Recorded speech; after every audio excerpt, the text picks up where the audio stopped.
আইন শৃঙ্খলা সংক্রান্ত কোর কমিটির সভায় এ সিদ্ধান্ত হয়। কোর কমিটির সভায় বলা হয়, সেনা সদস্যদের বিশ্রাম ও নির্বাচনকালীন প্রশিক্ষণের জন্য অর্ধেক সদস্যকে আপাতত সরিয়ে নেওয়া হবে। বুধবার থেকে তা কার্যকর হবে। তাদের বিশ্রাম ও প্রশিক্ষণের পর আবার মাঠে পাঠিয়ে বাকিদের সরিয়ে নেওয়া হবে। বৈঠকে উপস্থিত সরকারের দুজন শীর্ষ কর্মকর্তা এ তথ্য নিশ্চিত করেছেন।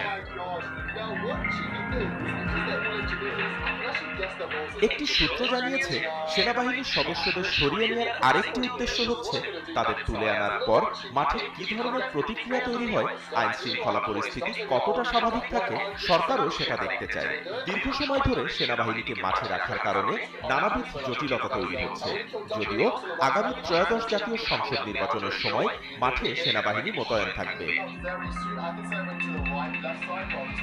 ছাত্র জনতার অভ্যুত্থানে আওয়ামী লীগ সরকারের পতনের পর উদ্ভূত